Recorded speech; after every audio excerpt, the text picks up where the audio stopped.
Welcome to another edition of the Paranormal Zone. I'm your co-host, Tom Spitalere. Bob's here tonight.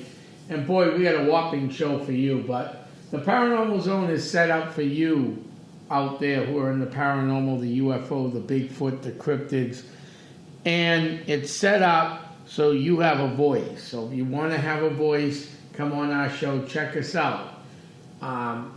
Tonight's show is going to be real interesting. It's a second part series on A3I Atlas. It's a thing that's racing towards Earth at this point. It looks like it's going to miss us, but we have some breaking news tonight, Bob. We've got some huge breaking news on this. Last week's episode was a grand old hit. We had a few questions come in, so we're going to keep the grand old hits going. So, Bob, what is the big news tonight, or did you want to review last week first? Yeah, let's just for our listeners that maybe missed last week, let's at least give them a little bit of background real quick over what we talked about. You know, Tom, that there is no doubt that A3I Atlas, which has been identified as a comet, maybe as old as 1 billion years old, traveling through the universe, but having very odd activity attached to it. Right. And last week we talked about there were two theories. You know, is this a comet or is it something else? And certainly there are professors, scientific professors, that really believe this is not a comet, that this is a spacecraft of some sort that has traveled through the galaxies, from galaxies we don't even know about that far out. Some of the oddities of this we talked about last week at depth, but the comet always has a tail to it because it emits CO2 gas. This object that we're following now for 3 or 4 weeks doesn't have a tail, and it's very odd. And when it did show any kind of a tail, it showed a blue tail, not what we'd see for a CO2. So that was very odd. Certainly it's done other things. The size of it is one of the largest comets that they've ever documented. It was 3 miles across, and I was saying the size of Manhattan. And if it was to hit, whether it's a comet or not, we talked last week, the devastation to planet Earth would be unbelievable in that if it is a comet, it could take out a whole continent very quickly. So this isn't a small object. This isn't a tiny little rock hurtling through space that we don't understand. And the reason it's called A3I is this is the third interstellar object that has been detected in our solar system. Now, the importance of that is this is only the third time that we've seen anything like this. So for people to say it's definitely a comet, or for people to say, Tom, this is definitely a spacecraft, it's impossible to do at this time. Right. However, as we hear about the updates, it's becoming more and more obvious that within the scientific community, there is definitely two sides to look at this, because scientists now are coming out saying this is probably not a comet. Some of the things, it travels at 137,000 miles per hour. So again, it's one of the fastest detected objects that we have seen. Right. So as we look forward to that, part 2 of our segment here is breaking news. Because one of the things, if you're following this like we are, news is coming in on this daily. Now, what we do know from social media, Tom, how much do you believe? Even though they're saying breaking news, this is absolutely the truth, it's very hard today to separate truth from fantasy. Right. But a couple of things that we'll talk about tonight that really got my attention was, and I want to go back I'm going to say about a month or two. Tom, you can correct me if I'm that far off.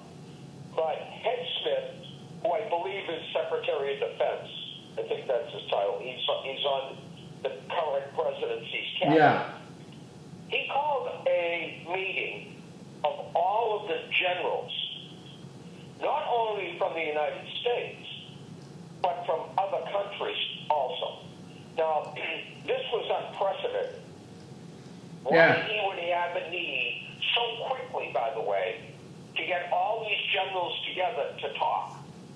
But he pulled it off. He got all these generals to come visit, and they chatted. He claimed that they were talking about overall military protocols and that kind of thing. But I wonder, Tom, and I'd like your input to this. I'm starting to believe that this meeting that was titled just a military-type conversation wasn't about, A3I Atlas. Because the timing, Tom, seems to me to be very odd. When he called this meeting, even the media couldn't understand what the need to get these generals together so quickly was. Right. And it was unprecedented that generals would come to this kind of a meeting to discuss their strategies. I mean, that's not what countries do with each other. Not normally, no. Usually when you call a meeting like that, there's reasons behind it. That's absolutely correct. And the reason isn't because they wanted to discuss some new military strategy to keep the world safe. They're definitely discussing A3I Atlas.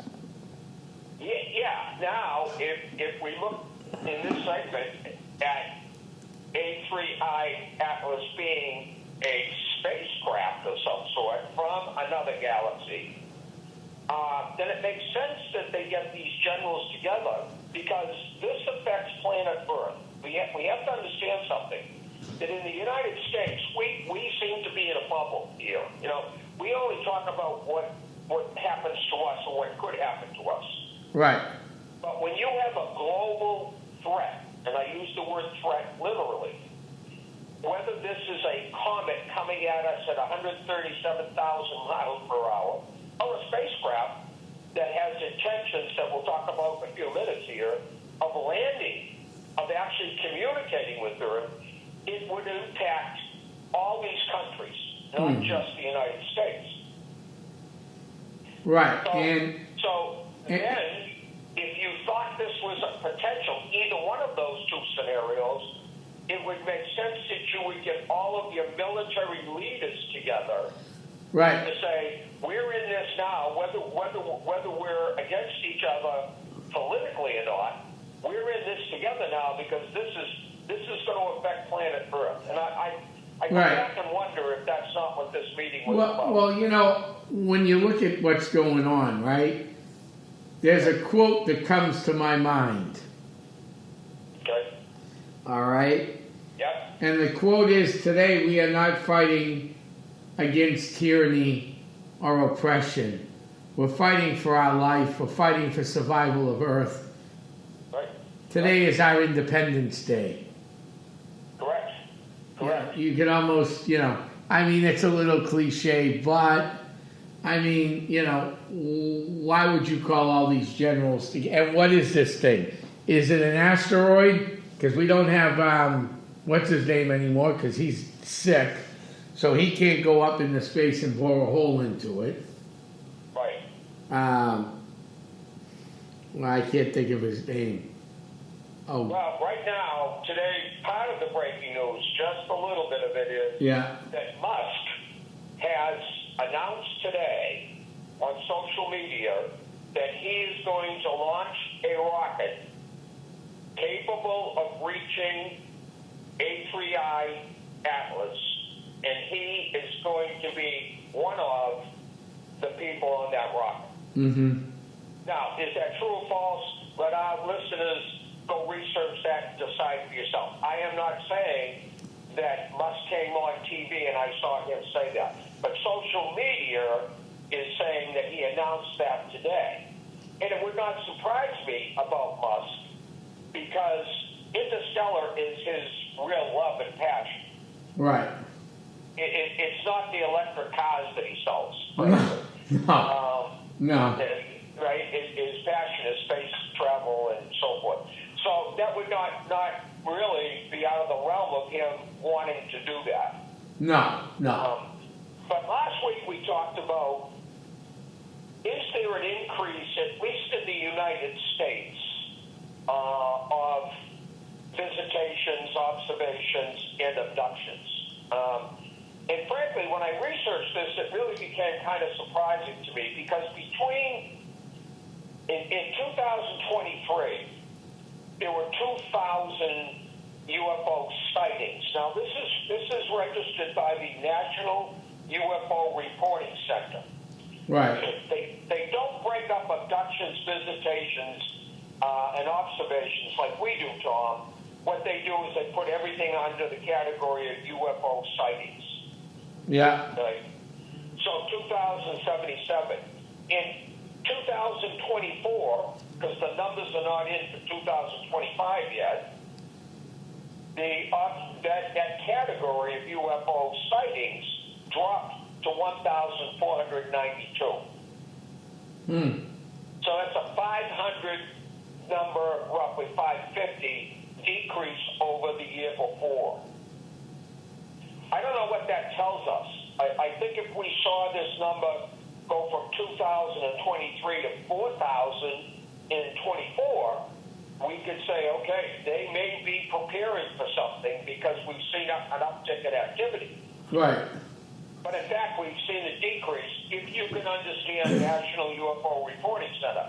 Now, our listeners have to catch this, that this is only the United States. Okay? This is the numbers from USA. So around the world, I don't know what those numbers are.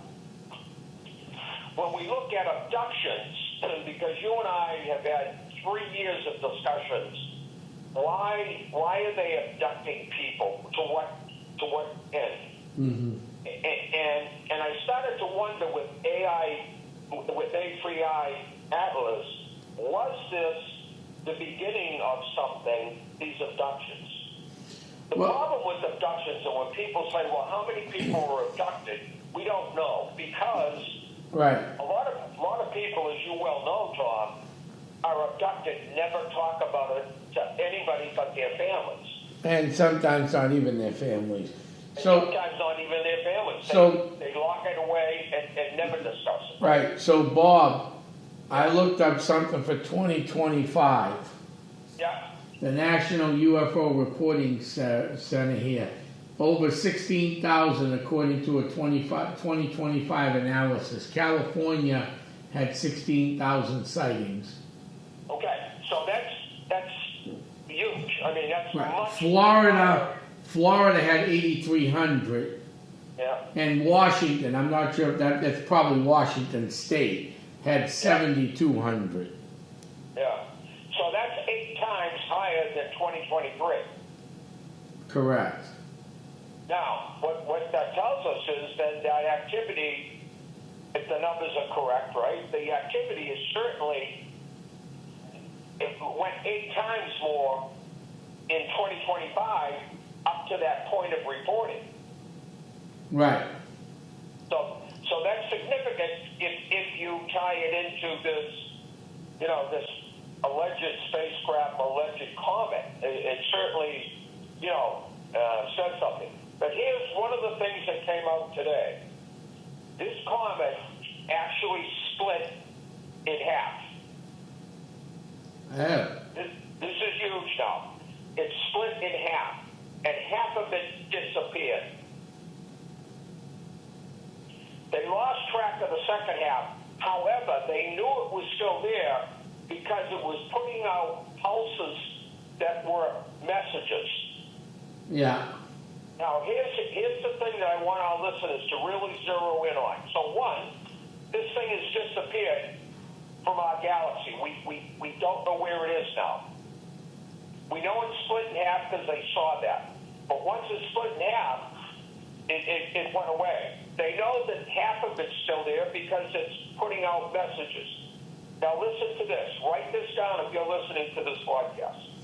Those messages, those pulses came out on 1420 megahertz. So for listeners that don't quite get megahertz, every radio broadcasts on a megahertz. That's right. what it broadcasts on, right? Now, here's the kicker.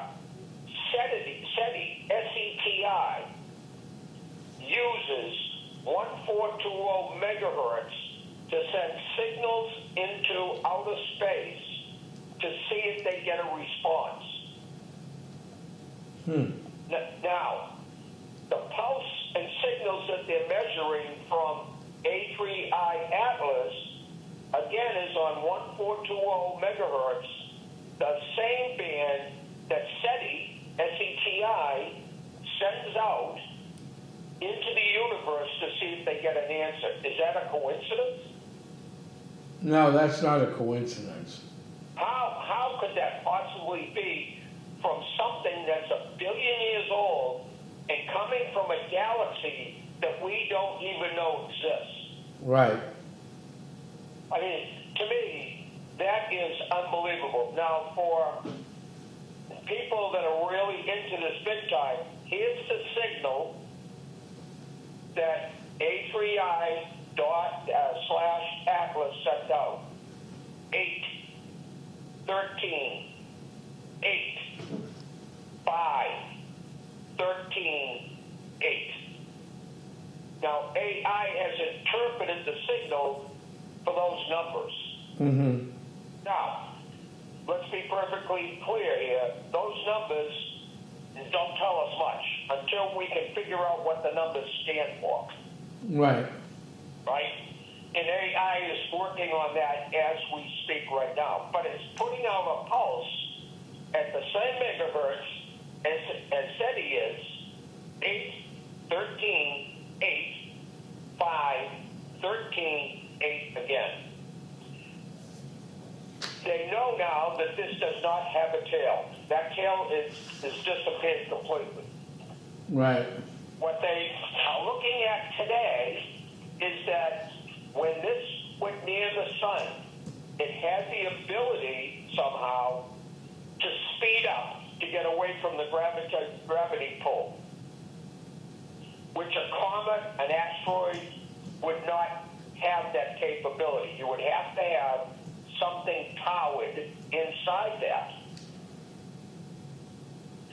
So the evidence, albeit the government doesn't want us to know about it, and they're desperately trying to keep this under wraps.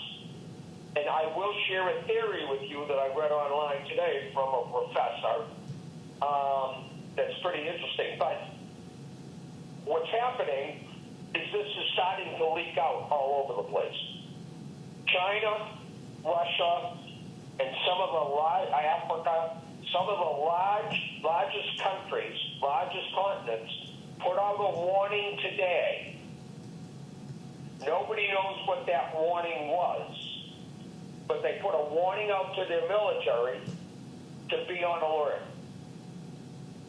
So again, is it a coincidence that this alleged comet splits up, tears apart in orbit today, just separates, and all of a sudden these countries are putting out a warning to their military?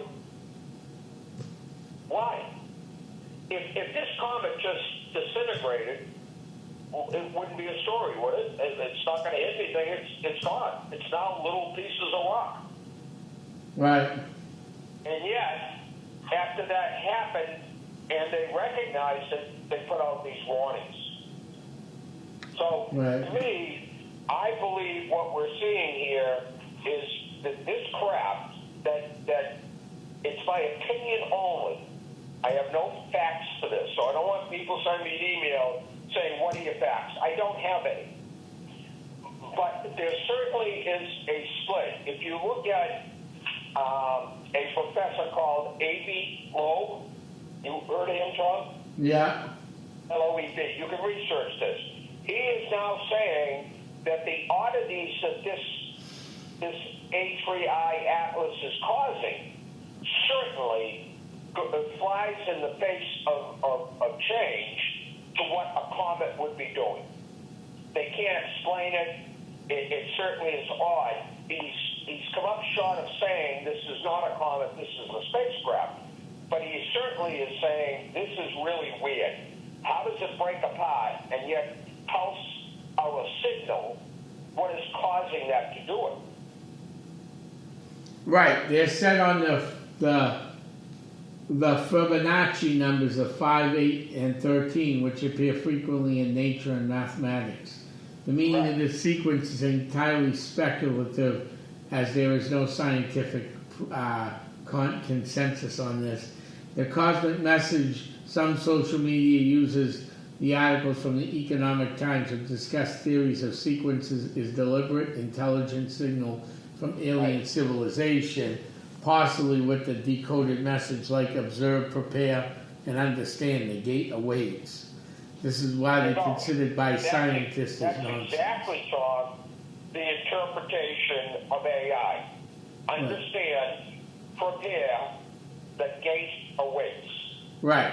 And then there's the Fibonacci pattern, numbers 5, 8, and 13 in the Fibonacci sequence, where each number of the sum of two preceding ones, example 5 plus 8 is 13. This sequence is common in natural phenomena such as arrangement of sunflower seeds or petals, sunflowers, which some view the sign as mathematical harmony. Other interpretations, some speculate theories like trading the algorithms, e.g. 5-8-13 EMA for energy loops. Right. Now, taking that pulse, that signal that they've identified, they believe that signal went out to 17 different locations in the galaxy. Okay. And it went out to 17 different species in the galaxy. Oh, wow. So the theory here is by this, and you would know him by looks. I'll try to pronounce his name. I won't get it right. Mcdermott, W-A-K-U. He's got gray hair. He's been in the field of physics for 50 years, I think he said.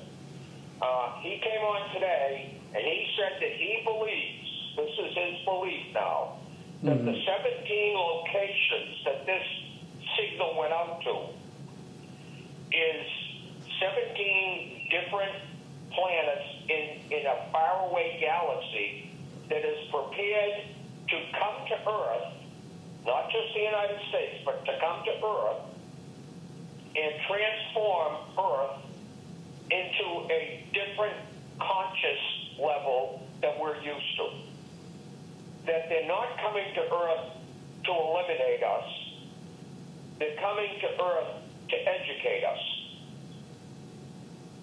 Now, this is right out there, right? Because, and this is not, this isn't somebody at the corner of 1st and 2nd Street in Manhattan talking. This is a professor.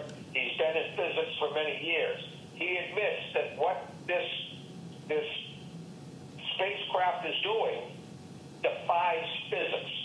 And he believes that these 17 different locations that this signal has gone out to are forming an attempt to reach planet Earth and to communicate with planet Earth. He claims that his wife has been selected. Now, he doesn't tell you, Tom, how she was selected. So the question I have when I'm listening to this is, well, how did they communicate with her? But that his wife has been selected to help them communicate that they're not here to endanger people. They're in here to enhance our knowledge, our technology, to do away with wars, to do the whole thing. It is mind-boggling to me to listen to this guy. I can pull up it's about a 10-minute Facebook thing he put out. If you want to, Tom, I can try to pull it up now and we can play it. I don't know about copyrights with Facebook. I don't know if you understand them or not. I would not play anything like that just in case. Okay, all right. So and I don't disagree with you there. Yeah. But for our listeners to go on and let me spell the gentleman's name. Mitcha,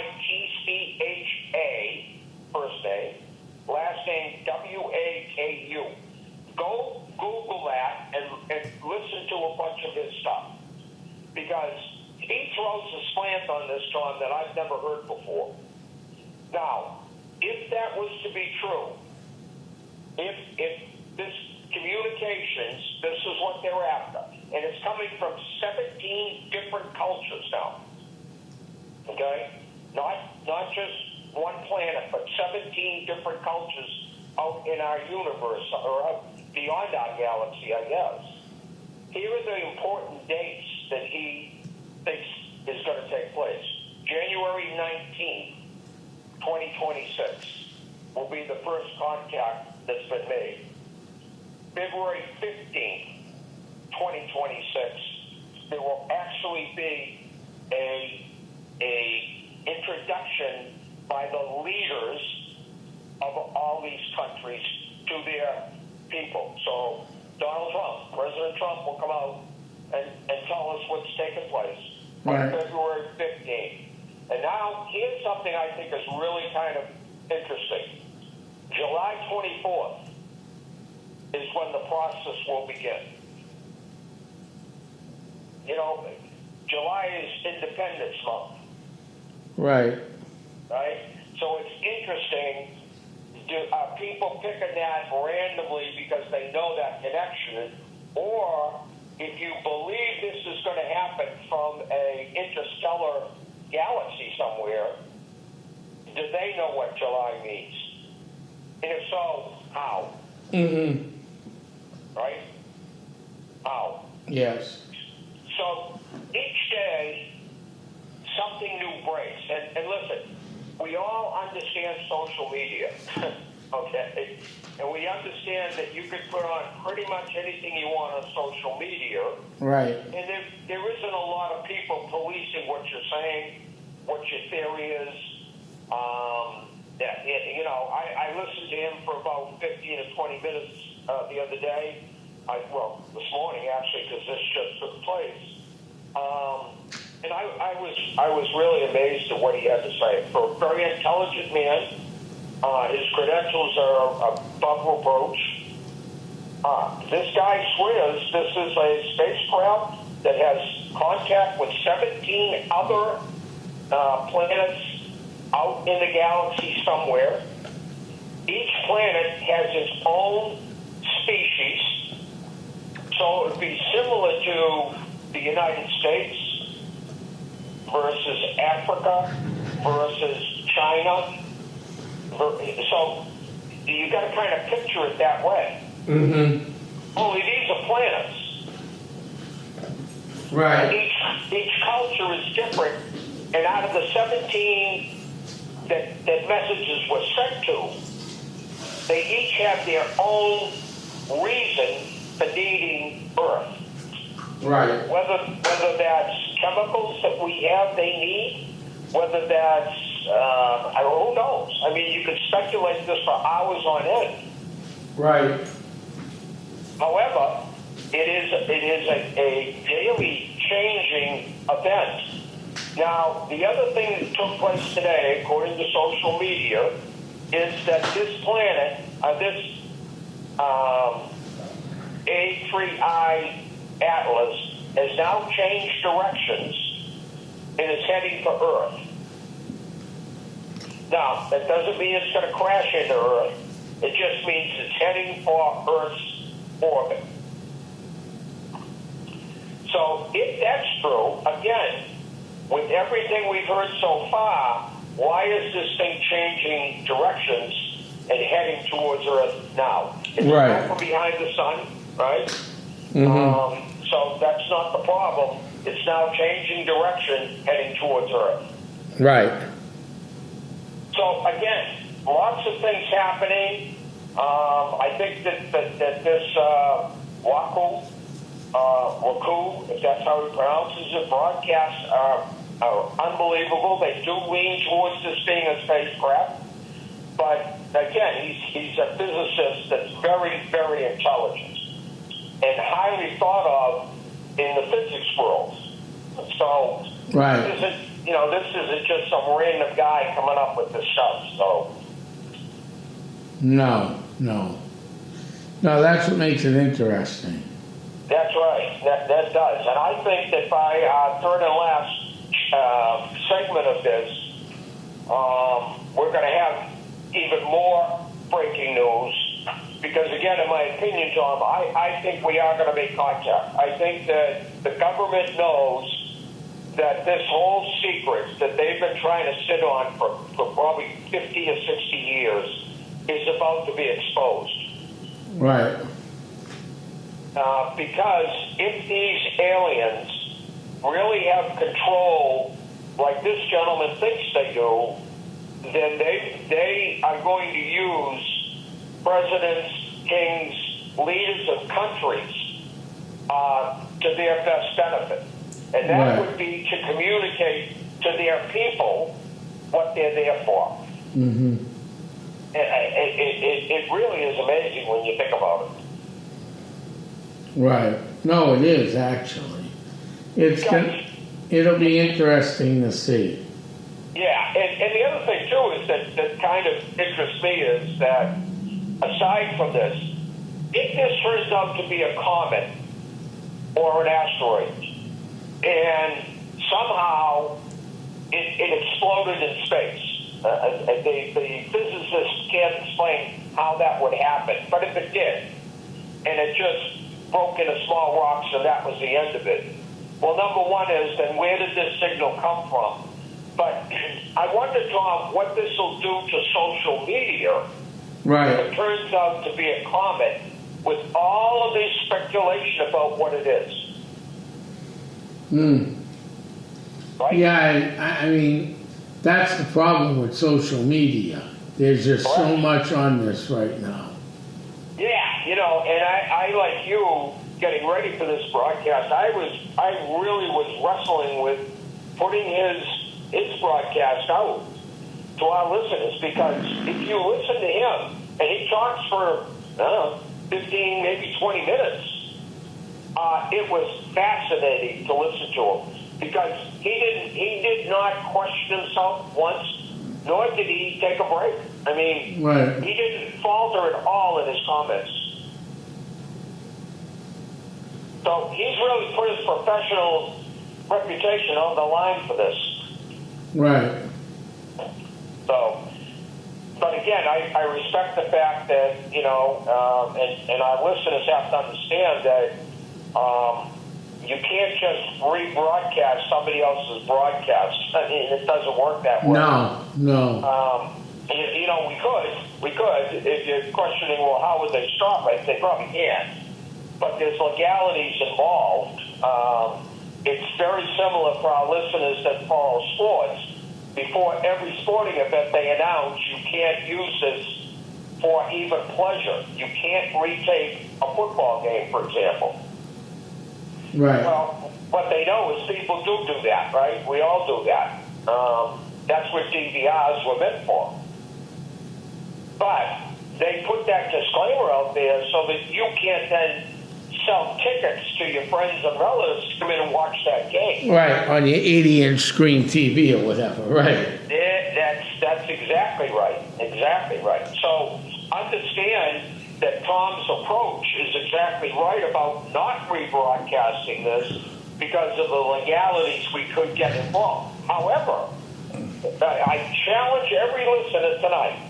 I don't care if you don't follow technology very well, you could go on Google and put this name in, Mitcha, last name Waku, and I will guarantee you it will bring up all of his social media postings. So I encourage you to do that. And like always on our show, I encourage you to challenge anything that you've heard here tonight. I would love to hear from somebody else that has a different point of view about this. Right. And Tom and I are committed to telling you both sides of a story because we're here to educate.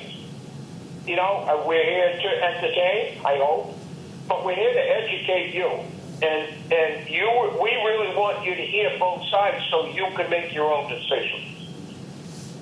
Right. So if you wanna send me something saying I looked at this and this doesn't make sense or this is that, you can reach us at paranormalnh@yahoo.com. Mm-hmm.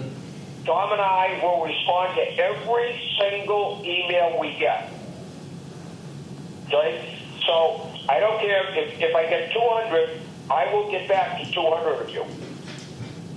Now, understand it may not be what you want to hear, but we'll get back to you and let you know that that's taken. The second thing Tom and I are committed to do is we will read your comments on the air next week.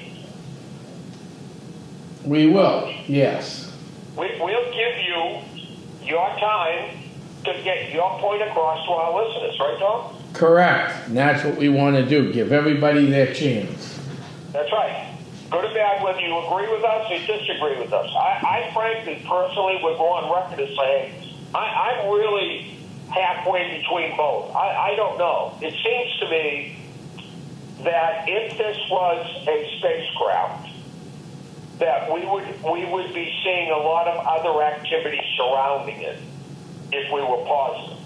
Right. On the other side of it is, how do you explain the physics of a comet acting like this one does? You know, splitting in half and then disappearing, and yet sending out a pulse to 17 other planets. It makes no sense. Right. So, in essence, again, paranormalnh@yahoo.com. Let's hear your views on this. I'd love to hear them. And Tom and I will respond to them. Right. And it looks like if you want to look up into the sky, it's the best time now would be in December of 2025. That's correct. In December of 2025, with a functioning telescope. Now, I'm not talking about a real expensive telescope either. One that you and I, Tom, might purchase. So right. If you've got a telescope and you spent a couple $100 on it, the experts are saying that you might be able to see this object. However, remember now, they're saying today that it disappeared, that it broke up into pieces and it's no longer a solid object. Well, if that's the case, you're not going to see anything in December. No. So that has to be reconciled somehow, right? Because they can't keep saying you'll see it in December, and today, just today, they claim it broke up. Right. But they can't tell. The physicists can't tell anybody why it broke up. It wouldn't explode, because it uses CO2 gas, but it's not, couldn't blow itself up. Correct. But if it was a comet that was hiding a spacecraft, then it might make sense that the spacecraft separates itself from the shape of a comet or inside a comet, wherever it was hiding. And now that comet is gone, and now it's a spacecraft that's out there, not a traveling huge rock. Albeit they're saying it's the size of Manhattan. Right. I mean, that's huge. Oh, that is huge. Yeah, and it's traveling at 170,000 miles an hour. Yeah, that is even, that's pretty big. It sure is. Yeah, it sure is. So next week we'll have a conclusion. We'll bring you, you've heard 2 parts now. I think our listeners have enough information that they can start to form their own opinions of this. Right.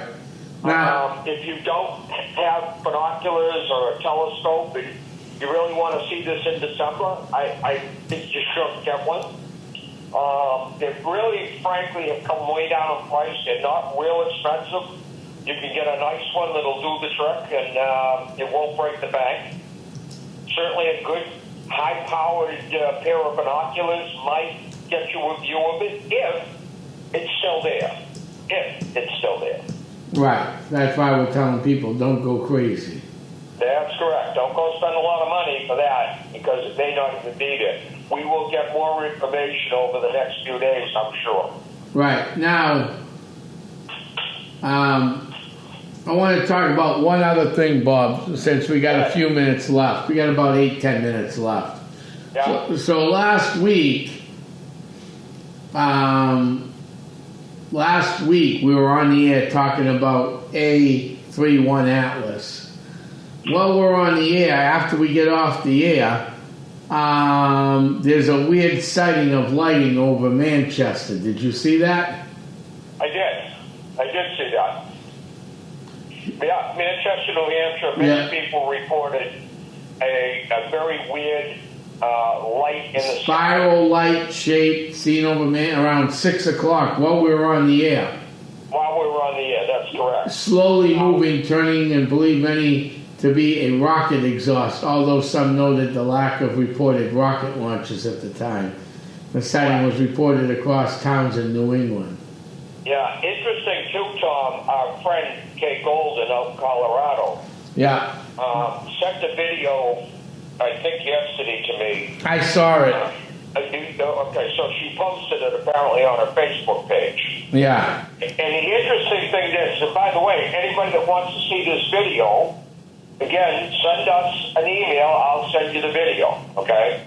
But if you notice, this video is like an odd-shaped light that kind of keeps moving, and I don't know how to explain it, but it doesn't look like a spacecraft. No. Right? I mean, it's not what most of us would visualize as seeing a spacecraft. This doesn't go across the horizon. This ball of light is moving up and down and in and out. And now, Kay Golden has had many experiences with extraterrestrials. We've had her on the show a couple times. She's got some books out that are, I think they're changing their publisher right now for some reasons, but will soon be out in the marketplace that are great stories that she tells. I mean, they're very compelling. And Tom and I have interviewed her not only on the show, but off the show. Right. And in fact, if people want to listen to that interview, they can actually go to Lawrence Community Access TV's YouTube page and look up the episode. Yeah. Do we have the episodes handy right there? Yeah. Give me 2 seconds. Let's keep talking about this weird thing, and then I'll pull up the episodes. So, in Manchester, New Hampshire, a very similar object was spotted. Now, why does this have significance between Manchester and Colorado? Well, we here on the Paranormal Zone know about Manchester because one of us lives in New Hampshire, and we research the heck out of New England. And we have Kay Golden out there, and that's one of our representatives on Skywatchers International, and she has kind of the same light. So the question I'm asking is, how many other areas had these kind of lights in and around the same time frame? And the big question is, are they connected to what we think is coming? Is it a reach? Okay, maybe a reach. I don't know. I'm like a lot of the listeners. I'm not a physics expert, and I'm certainly not a UFO expert. So we have people that Tom and I have interviewed over the years that could talk a lot more about what's going on and how aliens are not about to visit Earth. They've been on Earth for hundreds of years. When you hear some of these stories, it's very compelling evidence that that's true. I tell you one case without quoting names or addresses or where people live or anything, but this individual is probably the most educated, knowledgeable individual I've talked to about abductions. And it's amazing the story that this individual tells you. And by the way, has told the same story with the same facts over the course of, I guess, I've known this person for 3 or 4 years. Right. And we asked him, well, why is that important? Because if the story is true, your mind has a tendency to repeat the truth. But if the story's not true, your mind has a tendency to fight that at that point. So the facts tend to change a little bit because you can't remember what you said 2 years ago. Right. This individual stories have tracked, well, the same information, very similar to other friends of ours, the exact same information, the exact same details, and the story's been told over and over and over again without any changes. Right. That tells me that that person's telling the truth. Mm-hmm. Now, just so everybody knows, that was episode 76 of the Paranormal Zone with Kay Golden. So check that out. Check out all our other Paranormal Zone shows on Lawrence Community Access TV. And please share them to your friends and send them over to your friends so they can listen to some of the good and great guests we've had on throughout the last 70 some odd 80 episodes. But before I forget, Bob, that was cited in Manchester and all over the place. Yeah. Manchester is actually in the Ossipee Triangle. Yeah, and it is consistent how it is consistent coming back to right. The triangles. It's very consistent with the triangles. So right. Check out our old episodes. You can also listen to last week's episode. It is up. If you missed the first episode of this one, that was episode 86. So this is episode 87, Bob. 87 straight weeks. Wow. Without missing. Without missing. So let your friends know about it. Come in and watch it. Have fun. Comment, email, share the episodes. Talk to us about it. Email us at the Paranormal Zone. Because it's very interesting what's going on in the sky. Yeah, and you know, the interesting thing about sharing our episodes, Tom, is that our listeners can't be afraid to share it, that people won't find it interesting. You'd be shocked at how many people I talk to, strangers, Yeah. and they ask me for my email address for medical reasons or whatever, and they'll say to me, oh, are you involved in the paranormal? And I go through the whole spiel, Tom, like you do all the time. Right. And you cannot believe the number of people that will say to me, oh, will you send me that episode? So don't be afraid to forward this episode on to your friends, relatives. I'm telling you, they'll find it interesting. No, they will. Well, It's actually exciting and fun. it is. I find it very enjoyable, frankly. I mean, it is very interesting to see what's going on out in the world. Well, the other thing, Tom, is that, you know, if we went back, you and I go back 20, 25 years, but if we went back 20, 25 years ago, we wouldn't get professors in physics talking about this stuff. No. You wouldn't get airline pilots. You wouldn't get Navy flyers that admit seeing and have pictures of UFOs. You wouldn't have that many years ago. Because, again, you didn't have the internet to put it out there. Right, and regular radio and TV was very taboo on it. Oh, well, sure, the government controlled that. Right? They decided what would be put out, what wouldn't. Oh, we also had... They're losing control of that. We also had Kay Golden on episode 72, too. Yeah, well, next week we'll close out on our 3-part series, and then we're going to promise our listeners we'll get Kay Golden on maybe before Christmas. Right. I'd love to get her feedback on what's happened to date and get her thoughts on some of the things we've just talked about. No, I think that would be great. And if there's any other ufologist that wants to come on and talk about this, that listens to this great show, then let us know, and we'll have you on to talk about it. Yeah. And you know what? I want our listeners to know we have not varied from paranormal in general. So if you're a witch, you're a paranormal investigator, you're a new group just getting off the ground, you're a psychic, a medium, you know, we had 10 mediums on.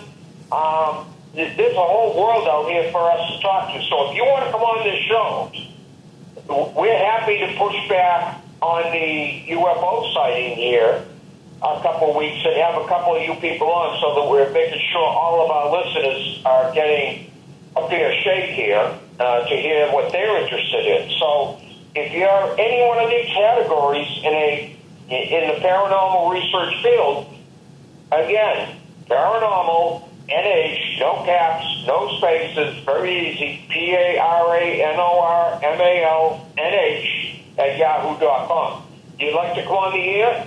Send us an email. And Tom and I are committed to having you on regardless of what your particular profession is. Right. Research you're into. We want to hear your story. You want to talk about lake monsters, sea monsters, Yeah.